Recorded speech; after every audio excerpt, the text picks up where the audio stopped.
মোৰ মৰমৰ কণমানিহঁত আশা কৰোঁ তোমালোক ভালে আছা। আজি তোমালোকলৈ মই লৈ আহিছোঁ তোমালোকৰ দ্বিতীয় শ্ৰেণী জংকাৰ কিতাপত থকা এটা চিত্ৰ কাহিনী। কাহিনীটোৰ নাম তোমালোকৰ দিয়েই দিছে ডাঙৰ বেলুন, আৰু ইয়াত ছবিৰ জৰিয়তে তোমালোকক এটা কাহিনী কৈছে। কাহিনীটো আমি ছবিকেইখন চাই নিজে সাজিম। আহা, প্ৰথম ছবিখনত কি দিছে আমি চাওঁ।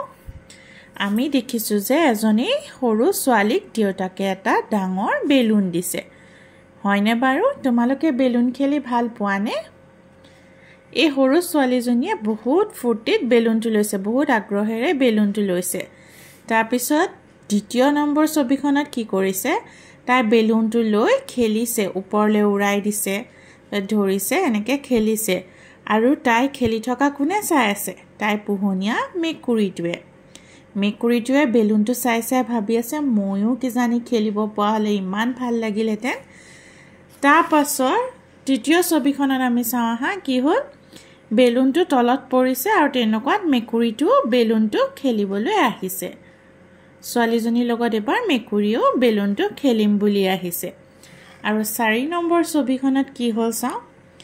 মেকুৰীটোৱে বেলুনটো ল'ব খোজোতে মেকুৰীটোৰ নখ লাগি কি হ'ল, বেলুনটো ধপকৈ এটা শব্দ কৰি ফাটি থাকিল। এতিয়া সাধুটো কেনেকুৱা লাগিল তোমালোকৰ? তোমালোকে সাধুটো নিজে ক'বলৈ চেষ্টা কৰিবা দেই ছবিকেইখন চাই। আৰু তাৰ লগত এতিয়া আমাৰ এটা ক্ৰিয়াকলাপ দিছে। কি দিছে চাওঁ আহা। ছোৱালীজনীয়ে এটা ডাঙৰ ডেছ লৈ খেলি আছিল। বেলুন নে বল?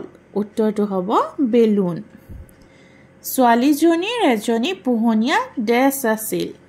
মেকুৰী, কুকুৰ? উত্তৰটো হ'ব মেকুৰী।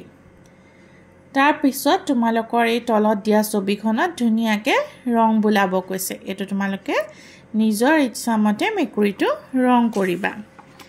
আৰু শেষৰটোত তোমালোকৰ কাৰণে এটা পাজল দিছে। পাজলটো কি, এই মেকুৰী পোৱালিটোৱে কোনটো ৰাস্তাৰে গৈ মাকক লগ পাব। এইটো হৈছে মেকুৰী পোৱালি আৰু এয়া হৈছে মাক। এই পোৱালিটো কোনফালেদি গ'লে মাকজনীক লগ পাব, তোমালোকক ৰাস্তাটো উলিয়াই দিব দিছে। এইটো তোমালোকে নিজে আজৰি পৰত কৰিবা। তাৰ পিছৰ পৃষ্ঠালৈ আহিছোঁ। ইয়াত তোমালোকৰ কেইশাৰীমান বাক্য দিছে, যিকেইটা পাঠ কৰিবলৈ দিছে। পঠন কাৰ্যসূচী এইটো। পঢ়োঁ আহা। কি দিছে মই এবাৰ পঢ়ি দিছোঁ, তোমালোকে তাৰপিছত নিজেই চেষ্টা কৰি চাবা পঢ়িবলৈ। গাইক দানা পানী যিমানেই দিবা, গাখীৰ খাবলৈ সিমানেই পাবা। হাঁহে বিচাৰে বাৰীৰ খাল, কুকুৰাই বোলে গঁৰালহে ভাল। সকলো জীৱকে কৰিবা মৰম, এয়েহে জানিবা পৰম ধৰম। পুখুৰীত মেলিবা মাছৰ পোনা, তেহে পাবা ধনৰ মোনা। এই পঠন কাৰ্যসূচীৰ কাৰণে তোমালোকৰ যিটো পাঠ দিছে সেইটো তোমালোকে পঢ়িবলৈ চেষ্টা কৰিবা। আজিলৈ ইমানেই, ধন্যবাদ।